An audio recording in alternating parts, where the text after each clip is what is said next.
Confident Group chairman CJ Roy ಏನು ಆತ್ಮಹತ್ಯೆ ಮಾಡಿಕೊಂಡಿರುವಂತಹ ಘಟನೆಗೆ ಸಂಬಂಧಪಟ್ಟಾಗೆ ಈಗ ಸರ್ಕಾರ ಜಂಟಿ ಪೊಲೀಸ್ ಆಯುಕ್ತ ವಂಶಿಕೃಷ್ಣ ನೇತೃತ್ವದಲ್ಲಿ ಈಗ ಎಸ್ಐಟಿ ತಂಡ ರಚನೆ ಆಗಿರುವಂತದ್ದು. ಬೆಂಗಳೂರು ದಕ್ಷಿಣ ವಿಭಾಗದ ಡಿಸಿಪಿ ಲೋಕೇಶ್ ಈ ಒಂದು ಎಸ್ಐಟಿ ತನಿಖೆಯ ಈ ಒಂದು ತಂಡದಲ್ಲಿ ಕಾರ್ಯವನ್ನು ನಿರ್ವಹಿಸುವಂತಹ ಬಗ್ಗೆ ಈಗಾಗಲೇ ಸಚಿವರಾದಂತಹ ಜಿ ಪರಮೇಶ್ವರ್ ಅವರು ಕೂಡ ಮಾಹಿತಿಯನ್ನು ಕೂಡ ಮಾಧ್ಯಮದೊಂದಿಗೆ ಹಂಚಿಕೊಂಡಿರುವಂತದ್ದು. ಬಹಳ ಮುಖ್ಯವಾಗಿ ಸಿಜೆ ರಾಯ್ ಯಾಕೆ ಆತ್ಮಹತ್ಯೆಯನ್ನ ಮಾಡ್ಕೊಂಡ್ರು? 2025 ಡಿಸೆಂಬರ್ ತಿಂಗಳಲ್ಲಿ ಐಟಿ ರೇಡ್ ಆಗಿತ್ತು.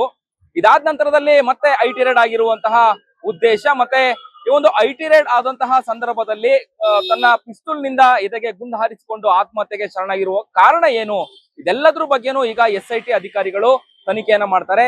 ಎಸ್ಐಟಿ ತನಿಖೆಯಲ್ಲಿ ಏನು ಇಡಿ ರೇಡ್ ಆಗಿರೋ ಬಗ್ಗೆ ಅಥವಾ ಇಡಿ ಅಧಿಕಾರಿಗಳನ್ನ ವಿಚಾರಣೆಗೆ ಒಳಪಡಿಸ್ತಾರಾ ಅನ್ನುವಂಥದ್ದನ್ನ ನಾವು ಕಾದು ನೋಡ್ಬೇಕಾಗಿರುವಂತದ್ದು.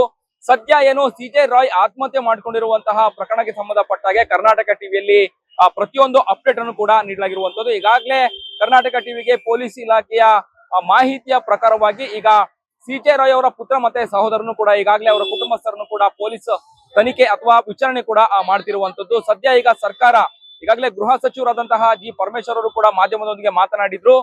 ಸಿಜೆ ರಾಯ್ ಆತ್ಮಹತ್ಯೆ ಕೇಸ್ಗೆ ಸಂಬಂಧಪಟ್ಟಾಗೆ ಎಸ್ಐಟಿ ತಂಡವನ್ನು ಕೂಡ ರಚನೆ ಮಾಡಿದ್ವಿ. ಸತ್ಯತೆ ಅಂದ್ರೆ ಸಿಜೆ ರಾಯ್ ಆತ್ಮಹತ್ಯೆ ಮಾಡ್ಕೊಂಡಿರುವಂತಹ ಕಾರಣ, ಅಸಲಿ ಕಾರಣ ಏನು ಅನ್ನುವಂಥದ್ದನ್ನ ಸದ್ಯ ಎಲ್ರಿಗೂ ಕೂಡ ಬಯಲಾಗುತ್ತೆ ಅನ್ನುವಂತಹ ಮಾಹಿತಿ ಮತ್ತೆ ಭರವಸೆಯನ್ನ ಈಗ ಗೃಹ ಸಚಿವರಾದಂತಹ ಪರಮೇಶ್ವರ್ ನೀಡಿರುವಂತದ್ದು.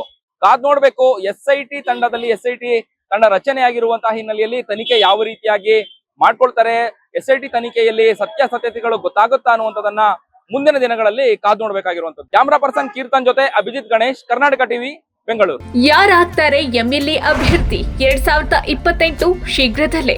ಪ್ರತಿದಿನ ಒಂದೊಂದು ಕ್ಷೇತ್ರದ ಟಿಕೆಟ್ ಆಕಾಂಕ್ಷಿಗಳ ಸಂಪೂರ್ಣ ಮಾಹಿತಿ ಪೊಲಿಟಿಕಲ್ ಜರ್ನಲಿಸ್ಟ್ ಕೆಎಂ ಶಿವಕುಮಾರ್ ಅವರಿಂದ.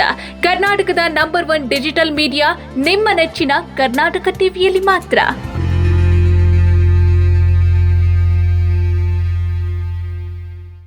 ನೀವು ಸಣ್ಣ ಆಗ್ಬೇಕಲ್ವಾ? ಅದು ಒಂದು ಉತ್ತಮ ಆಹಾರದಿಂದ ಸಣ್ಣ ಆಗ್ಬೇಕಲ್ವಾ? ಪ್ರತಿದಿನ ನಮ್ಮ ಜೀನಿ ಸ್ಲಿಮ್ನ ಯೂಸ್ ಮಾಡಿ ಯಾವುದೇ ಸೈಡ್ ಎಫೆಕ್ಟ್ ಇಲ್ದಂಗೆ ನೀವು ಸಣ್ಣ ಆಗ್ತೀರಾ.